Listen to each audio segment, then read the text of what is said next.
मैं हूं फार्मासिस्ट शेख मेहरावाली। आज हम बात करेंगे एल्बोमर सिरप को लेकर। बारबैक कंपनी का एल्बोमर सिरप एक पशु पक्षियों की वर्म यानी पेट में कीड़े की दवाई है और ये एक स्केड्यूल एच ड्रग है जो कि पशु चिकित्सक की प्रिस्क्रिप्शन के बिना हमें खरीदना नहीं चाहिए। एल्बोमर सिरप की हर 1 ml में एल्बेंडाजोल 25 mg रहता है। एल्बेंडाजोल बेसिकली एक एंटीथेलमेंटिक और एंथेलमेंटिक ड्रग है जो कि बेंजीमिडाजोल की ड्रग कैटेगरी में आता है। एंथेलमेंटिक ड्रग का मतलब होता है जो ड्रग पेट में कीड़ा यानी वर्म को मारने के लिए यूज़ होता है उनको बोलते हैं एंथेलमेंटिक ड्रग। एल्बेंडाजोल एक बहुत ही अच्छा एंथेलमेंटिक ड्रग है जिसका इस्तेमाल ह्यूमन यानी इंसान में भी किया जाता है, नोवाम और जेंटल इस ब्रांड नेम से। एल्बेंडाजोल बेसिकली लीवर में मेटाबोलाइज होकर ब्लड स्ट्रीम में आ जाता है। फिर जब उस ब्लड को वो पैरासाइटिक वर्म पीता है तो ऐसे में उसका डेथ हो जाता है। एल्बेंडाजोल का काम करने का तरीका कुछ ऐसा ही है। एल्बेंडाजोल बेसिकली पैरासाइटिक वर्म की बीटा ट्यूबुलिन साइट के साथ बाइंड करके उसको डीसिंथेसाइज कर देता है और फिर उस पैरासाइटिक वर्म को मार देता है।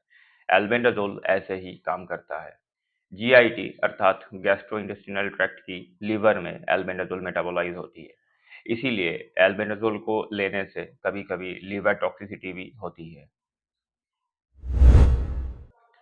एल्बुमर सिरप पशु यानी गाय, भैंस, घोड़े, भेड़, बकरी, कुत्ते, बिल्ली और पक्षी यानी मुर्गी, हंस, कबूतर और अलग प्रजातियों की पक्षियों में एल्बुमर सिरप की इस्तेमाल किया जाता है।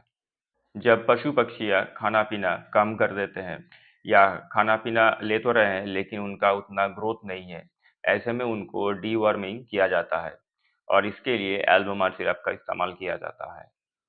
जब पशु-पक्षियों के स्किन में उतना ग्लो नहीं रहता या बाल झड़ने लगता है, ऐसे में उनको डीवर्मिंग किया जाता है और इसके लिए भी एल्बोमर सिरप का इस्तेमाल किया जाता है। एल्बुमर सिरप छोटे एनिमल्स जैसे कि भेड़ हो गया, बकरी हो गया, मुर्गी हो गया, हंस हो गया या और अलग प्रजातियों की पक्षी हो गया, इनमें बहुत यूज़फुल है। लेकिन जब बात आती है बड़े एनिमल्स की जैसे गाय, भैंस, ये सारे एनिमल्स को एल्बुमर बोलस दिया जाता है। एल्बुमर सिरप की जो डोज़ है वो एल्बुमर सिरप की जो लेवल है उस पे ही मेंशन्ड हुआ होता है। उधर लिखा हुआ होता है 5 mg पर केजी बॉडी वेट, इसके हिसाब से आप उस एनिमल का एल्बेंडाजोल रिक्वायरमेंट को कैलकुलेट करो। ये एक बहुत ही सिंपल सा कैलकुलेशन है। एनिमल की जो वज़न है केजी में उसको मल्टीप्लाई करना पड़ेगा 5 से। सपोज़ कोई बकरी की वज़न अगर 10 किलोग्राम होता है तो उसको अगर हम मल्टीप्लाई करें 5 से तो उसका रिज़ल्ट निकल के आता है 50। इसका मतलब उस बकरी को 50 mg ऑफ एल्बेंडाजोल की आवश्यकता है। अब एल्बुमर सिरप की कितनी ml में हम वो 50 mg ऑफ एल्बेंडाजोल उस बकरी को दे सकते हैं।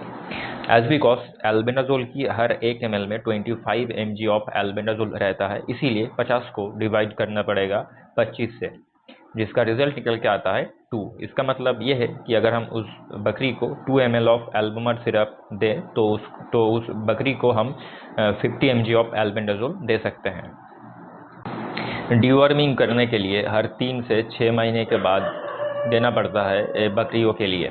लेकिन ध्यान में रखिएगा हर बार एल्बेंडाजोल देने से पहले या एल्बुमर सिरप देने से पहले कोई पशु चिकित्सक की सलाह आप अवश्य लें। जिस दिन हमको बकरियों को एल्बुमर सिरप देना है उससे अगले दिन शाम से बकरियों को भूखा रखना पड़ता है। शाम को भी कुछ खाने को नहीं देना। रात को बस सोते समय उस बकरियों को थोड़ा सा गुड़ का पानी अगर हम पिला दें तो इसका रिजल्ट बहुत अच्छा रहता है। रात को गुड़ का पानी देने के बाद सुबह एल्बुमर सिरप देना है रिक्वायर्ड अमाउंट या रिक्वायर्ड क्वांटिटी में। एल्बुमर सिरप देने के बाद 3 घंटे बकरियों को भूखा रख दीजिए और उसके बाद ही उसको खाना पीना करने दें। पर इसी प्रोसेस में अगर हम एल्बुमर सिरप एनिमल्स को दें तो ये बहुत अच्छा रहता है। लेकिन याद में रखिएगा हर बार एल्बुमर देने से पहले ज़रूर पशु चिकित्सक की सलाह अवश्य लें। जिस दिन एल्बुमर सिरप हम देते हैं उससे अगले दिन या 2-3 दिन बाद उस एनिमल को अगर हम लिवर टॉनिक दें, जैसे कि ब्रोटोन वेट हो गया, हिमालय का लिव 52 प्रोटेक, ये सारा सिरप हो गया, कोई भी लिवर टॉनिक अगर हम उस एनिमल्स को देते हैं तो इसका रिजल्ट बहुत ही अच्छा रहता है। एल्बोमर एक बहुत ही सेफ ड्रग है, लेकिन कोई भी एल्बेंडाजोल सिरप और कोई भी एल्बेंडाजोल प्रिपरेशन कोई प्रेग्नेंट एनिमल को देना नहीं चाहिए। और जो एनिमल्स का लिवर में कोई प्रॉब्लम्स हो या कोई लिवर डिजीज़ हो, उनको भी एल्बेंडाजोल नहीं देना चाहिए। ये बहुत हानिकारक हो सकता है उनके लिए। एल्बेंडाजोल एक ऐसा ड्रग है जिसका साइड इफ़ेक्ट्स बहुत ही कम है, लेकिन फिर भी एल्बेंडाजोल या एल्बुमर सिरप को लेने से कभी-कभी साइड इफ़ेक्ट्स जैसे कि लिवर टॉक्सिसिटी भी हो सकता है, या एनिमल्स की जो बाल है वो झड़ने लगता है या थोड़ा-सा बुखार रहने लगता है। ऐसे में कोई पशु चिकित्सक की सलाह अवश्य लें। और एक बहुत ही वाइटल सा टॉपिक है जिनको बोलते हैं विथड्रॉल पीरियड। विथड्रॉल पीरियड का मतलब होता है एल्बुमर सिरप को देने से जिस दिन तक उस पर्टिकुलर एनिमल की जो मांस है या अंडा हो गया, दूध हो गया, उसमें एल्बेंडाजोल की प्रेजेंस रहता है, उनको बोलते हैं विथड्रॉल पीरियड। जैसे एल्बुमर सिरप अगर हम किसी पशु को देते हैं तो उसका जो मांस है उसमें एल्बेंडाजोल की प्रेजेंस रहता है 28 दिन तक, और दूध या अंडे में अल्बेंडाजोल की प्रेजेंस रहता है 7 दिन तक। इसीलिए विथड्रॉल पीरियड को देखकर उसके अकॉर्डिंग ही उसके बाद उस पर्टिकुलर एनिमल से दूध, डीम या मांस लें। अल्बुमर सिरप को लेकर अगर और किसी भी प्रकार का कोई भी जानकारी आप लोगों को अभी ही चाहिए तो आप नीचे कमेंट पर लिख सकते हो। हम जितनी जल्दी हो सके उस पर डिस्कस कर लेंगे। धन्यवाद।